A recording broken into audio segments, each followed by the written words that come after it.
Stop me if you've heard this one before. Apple walks onto a stage, dim the lights, and announces a product that looks exactly like the one you already own, but somehow it is magically the best one yet. We are living in a time where tech giants are playing it safe, and nobody plays it safer than Apple. If you were hoping that 2026 would be the year the Mac Mini gets a radical reinvention, I have some bad news for you. The Mac Mini M5 is coming, and it is shaping up to be the definition of distinctively average. It is a story of incremental gains, recycled designs, and the kind of marketing wizardry that tries to convince you that a slightly faster processor is a life-changing event. We are looking at a machine that is reportedly just warming up yesterday's leftovers and calling it a gourmet meal. This is the M5 Mac Mini, and while it might be a powerhouse, it is also Apple doing the absolute minimum while expecting a standing ovation. Let's be real about what is happening here. In 2026, Apple is reportedly rolling out this new Mac Mini with the M5 and M5 Pro chips. The first thing you will notice, or rather the first thing you won't notice, is the design. It is going to look exactly the same. We're talking about that same metal box, the same silver finish, the same ports, and the exact same vibe. If you blink during the reveal video, you're going to miss the upgrade entirely. It feels like Apple has decided that the Mac Mini has reached its final form, like a shark or a crocodile, evolutionarily stagnant because it works, but boring because we crave the new. They're keeping the chassis identical, which saves them money on manufacturing, but it robs us of that new toy feeling. You buy this, put it on your desk, and nobody knows you upgraded. Maybe that's the point. Maybe the Mac Mini is meant to be invisible. But when you're dropping hundreds or thousands of dollars, a little visual flair wouldn't hurt. The lack of surprise here is actually pretty calculated. Thanks to Apple already stuffing the M5 chip into everything else, the suspense is dead. By the time this Mac Mini hits the shelves, we will have likely seen the M5 in a Vision Pro refresh, the M5 iPad Pro, and the MacBook Pro. We already know what this chip brings to the table, and spoiler alert, it is not revolutionary. We are looking at a chip that is a refinement, a polish, a slight tune-up of an engine that was already running fine. The leaks are suggesting that CPU gains are expected to land around 10 to 15% over the M4. Now, in a vacuum, 10% is fine. It is better than 0%. But let's be honest with ourselves. Apple will market this like a generational leap. They will show us charts with no y-axis labels, talking about blazing fast performance and unmatched efficiency. But for 99% of users, you will not feel a thing. Unless you are staring at a benchmark counter or rendering a massive 8K video file. That 10% boost is invisible. It's the difference between opening an app in 0.5 seconds and 0.45 seconds. Your brain literally cannot process the improvement. The GPU is where Apple really wants your applause this time around. The rumors point to a similar 10-core GPU setup, but they are claiming it is somehow magically up to 45% faster than the M4. That sounds impressive on paper. 45% is a big number.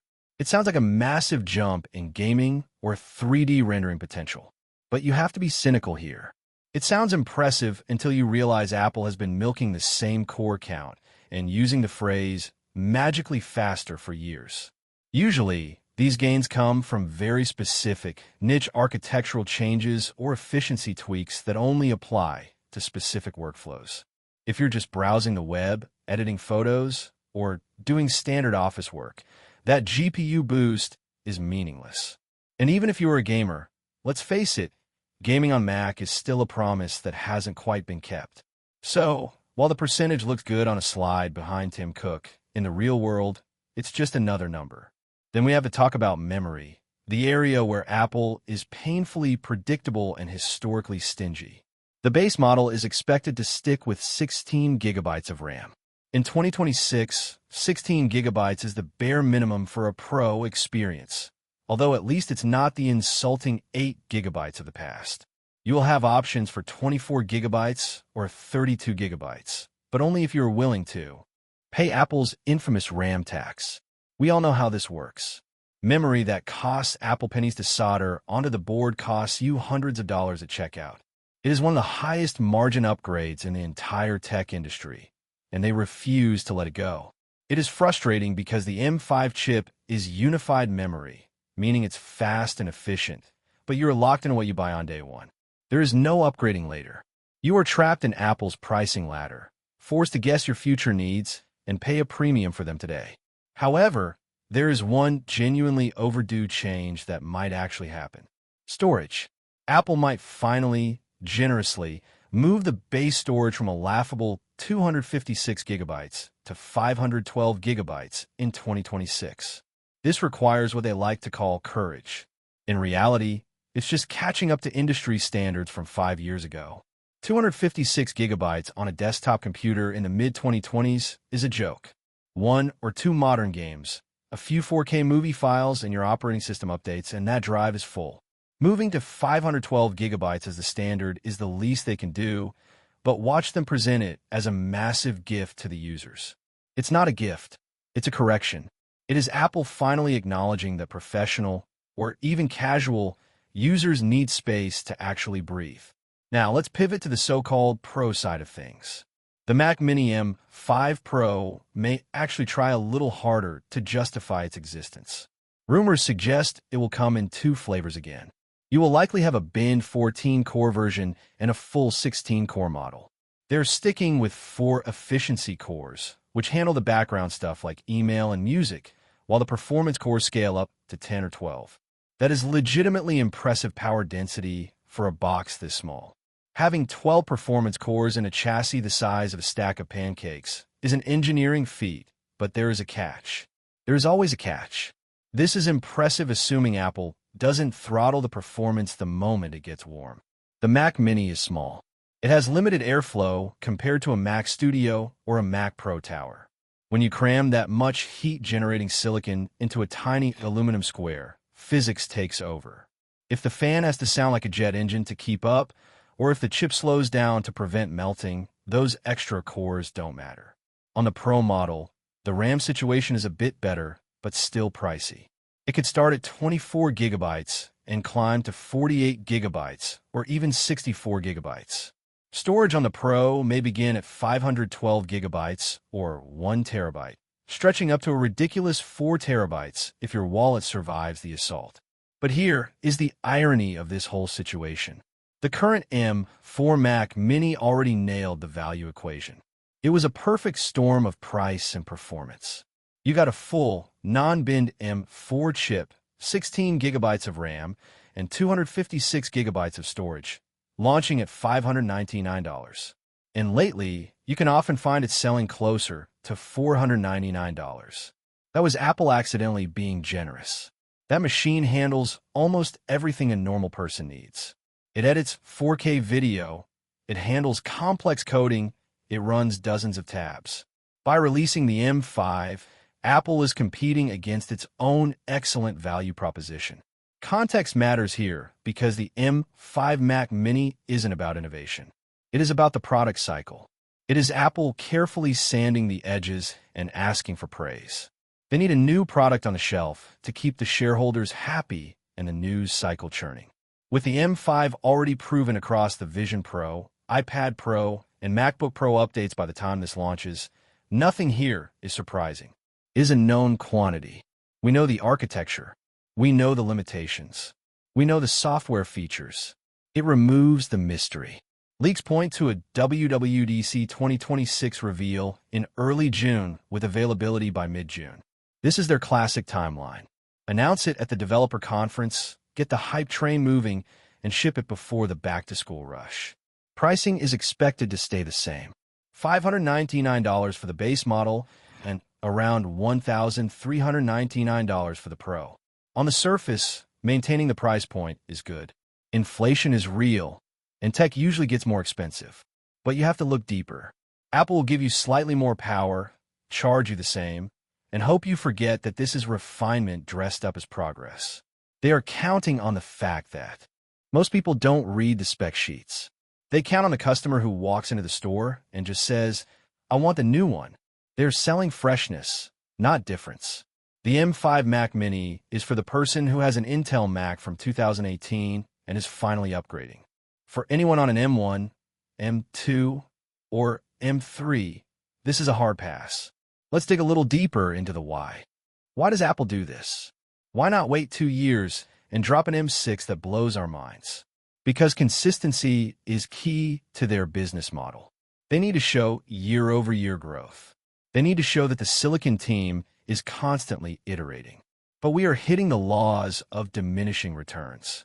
The leap from Intel to M1 was massive. It changed the industry. The leap from M1 to M2 was okay. M2 to M3 was weird. M3 to M4 was solid. M4 to M5 looks like it is settling into a rhythm of tiny steps. This is the iPhoneification of a Mac. Every year you get a new one, but you only really need to upgrade every 4 or 5 years. The Mac Mini is now an appliance. It's like a toaster or a refrigerator. You don't get excited about a new refrigerator unless your old one is broken. There's also the question of who this is for. If you're a video editor, the media engine in the M5 will probably be slightly better at encoding ProRes or AV1 video. If you're a developer, compile times might shave off a few seconds.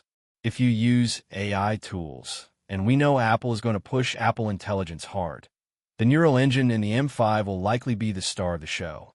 They will claim it processes on-device AI models 20% faster. And that might be true. As AI becomes more integrated into macOS, having a beefier neural engine will help future-proof the machine. That might be the only real argument for buying the M5 over the M4. The AI features of 2027 and 2028 might demand that extra NPU headroom. But buying hardware today for software promises of tomorrow is always a risky bet. Let's not forget the ecosystem trap. The Mac Mini is the gateway drug. It's the cheapest way to get into macOS. You buy the $599 Mini, but then you need a monitor. Apple wants you to buy the Studio display for $1,600. You need a keyboard and mouse. Apple wants you to buy the Magic Keyboard and Magic Mouse for another $300.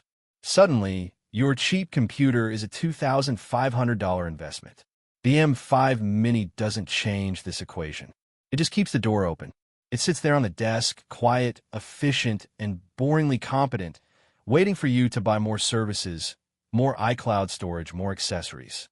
Ultimately, the Mac Mini M5 represents the maturity of Apple Silicon. The Wild West days of massive performance jumps are over. We are now in the era of optimization. And while that is good for stability and battery life, not that battery matters on a desktop, it is bad for excitement. The M5 Mac Mini is going to be a fantastic computer. It will be reliable, fast, and hold its value reasonably well. But it is not a product that deserves a standing ovation. It deserves a polite nod. It is a utility update. It is the town council repaving a road that was already in pretty good condition. Nice to have, but nobody is throwing a parade. So, should you wait for it?